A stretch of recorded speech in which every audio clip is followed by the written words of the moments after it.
ناظرین گرامی السلام علیکم ورحمۃ اللہ وبرکاتہ۔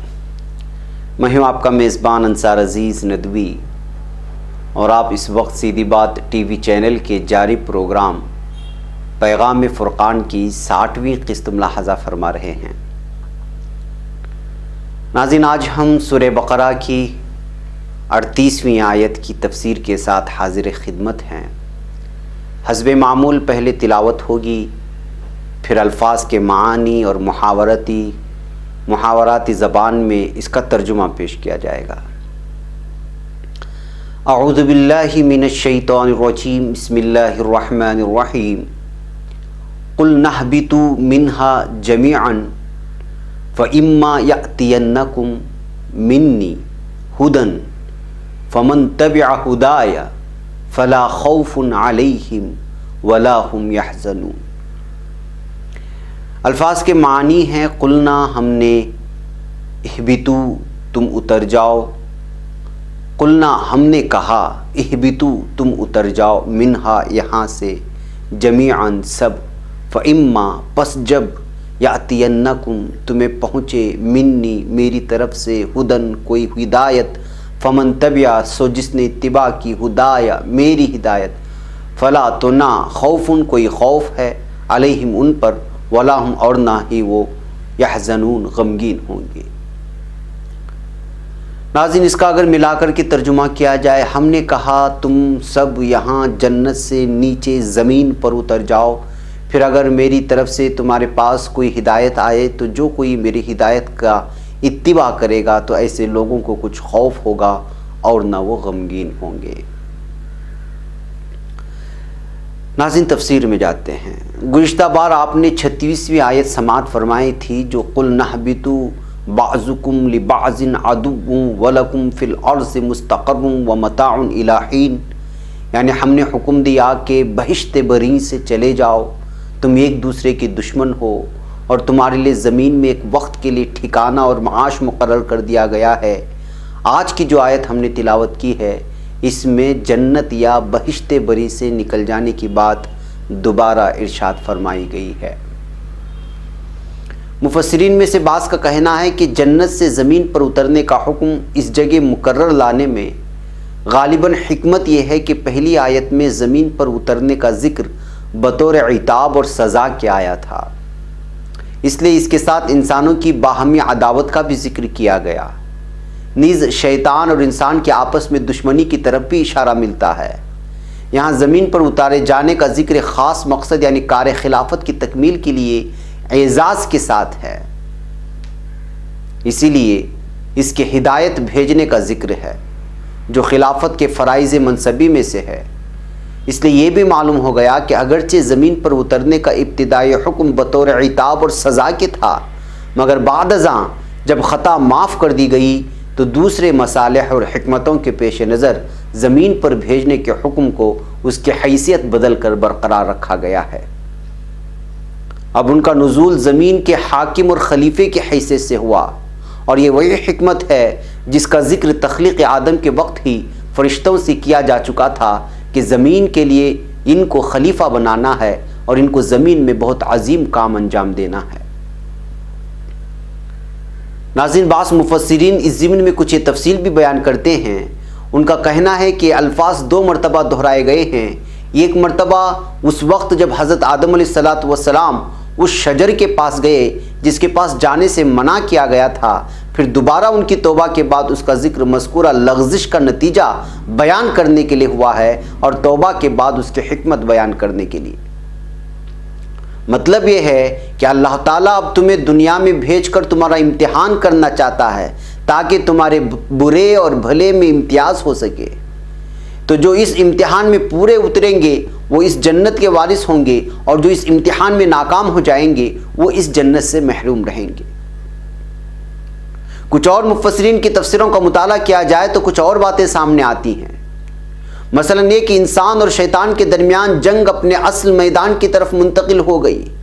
اس جنگ کا آغاز ہو گیا جو نہ ختم ہوتی ہے نہ ایک لمحے کے لیے ملتوی یا پھر ہلکی ہوتی ہے۔ انسان نے انسانیت کے آغاز ہی میں جان لیا کہ اگر شیطان پر غالب ہونا ہے تو کیسے غالب ہوا جا سکتا ہے، اور اگر وہ اپنے لیے خسران کو پسند کرتا ہے تو کس طرح شکست کھاتا ہے اور مغلوب ہوتا ہے۔ اللہ تعالیٰ نے فرشتوں سے کہا تھا انی جاعل فی الارض خلیفہ، میں زمین میں ایک خلیفہ بنانے والا ہوں۔ ان الفاظ سے واضح ہے کہ حضرت آدم علیہ السلام اولین لمحے سے اس زمین کے لیے پیدا کیے گئے تھے۔ تو پھر سوال یہ ہے کہ شجر ممنوعہ کس غرض سے تھا؟ آدم علیہ السلام کی آزمائش کس لیے تھی؟ اور حبوط ارضی زمین پر اترنا کس لیے تھی؟ وہ تو ابتدا ہی سے زمین کے لیے پیدا کیے گئے تھے۔ ایسا محسوس ہوتا ہے کہ یہ تجربہ اس خلیفہ ارض کی تربیتی اور تیاری کے لیے تھا، اور اس لیے تھا کہ اس کے وجود میں جو قوتیں پوشیدہ ہیں وہ بیدار ہو جائیں، اور اس لیے بھی تھا کہ وہ جان لے کہ کس طرح وہ گمراہی میں مبتلا ہوتا ہے، اس کے انجام کا مزہ چکھتا ہے، کس طرح ندامت سے دوچار ہوتا ہے اور اپنے دشمن کو پہچانتا ہے، اور پھر اس ہستی سے پناہ چاہتا ہے جو پناہ دہندہ اور امن کا سرچشمہ ہے۔ شجر ممنوعہ لذت کے ساتھ ان شیطان کی وسوسہ اندازی کا بھی مظہر ہے۔ اللہ تعالیٰ کی نافرمانی کر کے اس کا اللہ سے کیے ہوئے عہد کو فراموش کرنا ہے، یا غفلت و مدہوشی کے بعد ہوش میں آنے کا غماس ہے۔ نادم ہو کر اللہ تعالیٰ سے مغفرت چاہنے کی بھی علامت ہے۔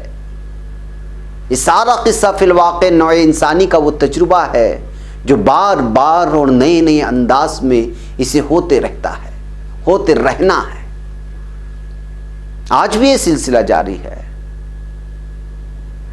اس مخلوق یعنی انسان پر اللہ کی رحمت اس بات کی متقاضی ہوئی کہ انسان اپنی خلافت کے مستقر یعنی زمین پر اس طرح اترے کہ وہ اس تجربہ گاہ سے گزر چکا ہو، اس تجربے سے گزر چکا ہو، جس سے وہ زمین میں مدتہ دراز تک دوچار ہوتا رہے گا۔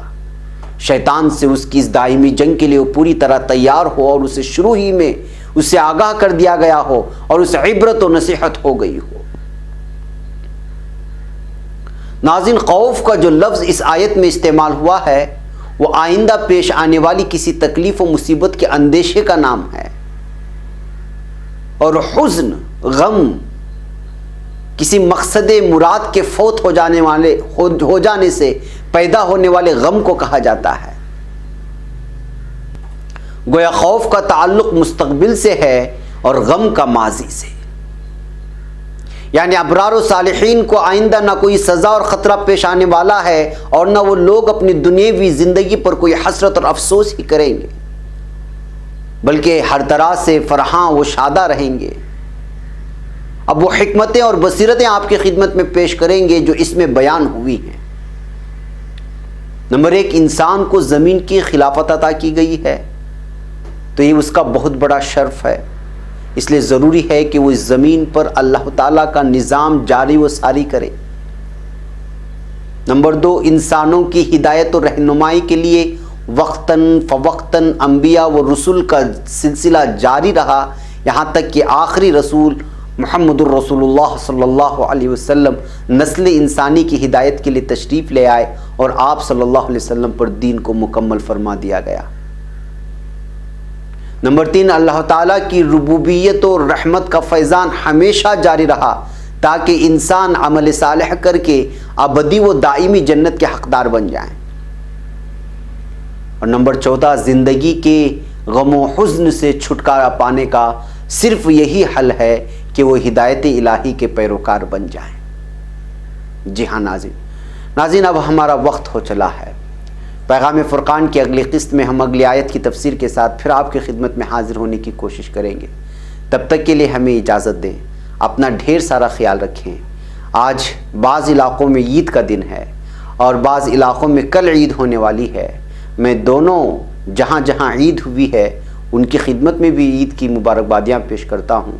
کل جہاں عید کی نماز پڑھنا ہے ان کی خدمت میں بھی ہماری پوری سیدھی بات کی ٹیم، پیغام فرقان کی ٹیم کی جانب سے دل کی گہرائیوں سے عید کی ڈھیروں ساری مبارکبادیاں آپ کی خدمت میں پیش کرتے ہوئے اجازت لیتا ہوں۔ السلام علیکم ورحمۃ اللہ وبرکاتہ۔